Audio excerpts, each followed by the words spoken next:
आज के समय भारतीय जनता के पास एक ये प्रश्न है कि इस लोकसभा चुनाव में किस व्यक्ति को और किस राजनीतिक दल को वोट दिया जाए। इस प्रश्न का उत्तर लोग ढूंढते कई प्रकार से हैं, यानी जिसकी जैसी सोच वो उस हिसाब से अपने उम्मीदवार और अपनी पार्टी को चुनता है। लेकिन यह एक निर्णायक समय है। वो जैसे व्यक्ति और जैसी पार्टी को चुनता है, फिर आगे उसे वैसा ही जीवन जीना पड़ता है। जीवन उसका आगे उसी प्रकार होगा जैसे उसने प्रत्याशी और जैसी पार्टी या दल को चुना होगा। इसलिए यह अत्यावश्यक है कि सही व्यक्ति और सही राजनीतिक दल को चुना जाए। पहले अपनी विचारधारा में सुधार किया जाए। विचारधारा अगर पहले से सही होती तो भारत में इतना ज्यादा भ्रष्टाचार ना होता, भारत का व्यक्ति इतना पिछड़ा ना होता। भारत एक ऐसा देश है जिसमें इतनी ज्यादा जनसंख्या समा सकती है और किसी भी देश में इतनी ज्यादा जनसंख्या इतनी तेजी से नहीं बढ़ रही है। इसका मतलब भारत वो देश है जिसमें विकास की सबसे ज्यादा संभावनाएं हैं। इतना ज्यादा भ्रष्टाचार, इतनी ज्यादा परेशानियां, उसके बाद भी उतने से ही जगह में, उतने से ही एरिया में इतनी ज्यादा जनसंख्या वो बढ़ती ही जा रही है। इससे ये साबित होता है कि भारत में वो सारी संभावनाएं हैं, भारत में वो सारी क्षमताएं हैं, भारत जैसी जगह में वो सारी क्षमताएं हैं, लोगों में भी वो सारी क्षमताएं हैं। लेकिन अब जरूरत है उन क्षमताओं को कार्य में लाने की।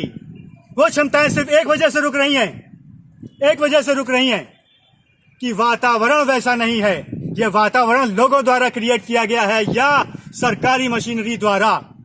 सिर्फ इसी को सुधारने की जरूरत है। बाकी सब भारत में जितना अच्छा है और कहीं भी नहीं हो सकता।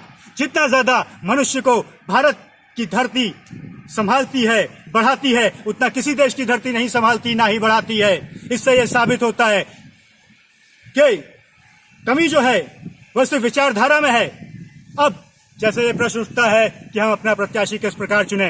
प्रत्याशी कोई भी हो सकता है वो अच्छा हो और हो सकता है वो खराब भी हो सकता है उसमें कुछ अच्छाइयां हो और कुछ बुराइयां भी हो। अभी प्रश्न ये उठता है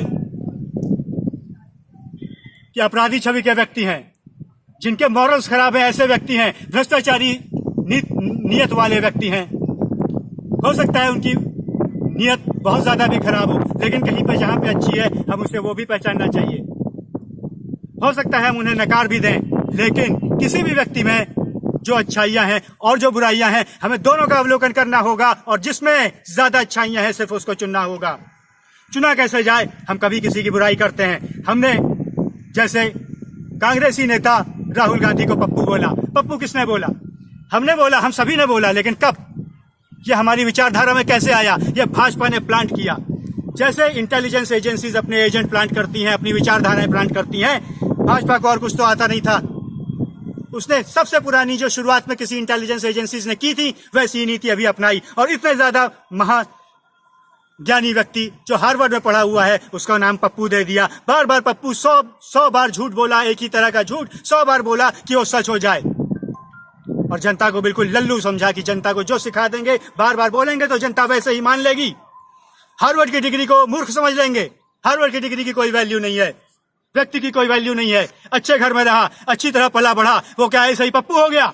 क्या भद्दा मजाक है। ये वही व्यक्ति है जिसने संसद में अपराधियों को राजनीति में आने का बिल उठा करके फाड़ दिया था। उसमें वो मर्दानगी थी कि लगभग 550 अपराधी जो अपराधियों का समर्थन कर रहे हैं उनको धता बता करके उसने वो बिल फाड़ के फेंक दिया, और ये मर्दानगी थी उसमें, और कोई रोक नहीं पाया। और वो उन सबके बीच में चमकता हुआ निकला। ऐसा चाहिए हमें नेता। हो सकता है उसमें वो ही गुण हमेशा ना हो तो हम किसी और को चुन लेंगे, लेकिन गुण ऐसे ही होने चाहिए। इतना गुण और किसी में तो नहीं था। इससे यह साबित होता है कि कम से कम बाकी सब में से तो वही अच्छा है।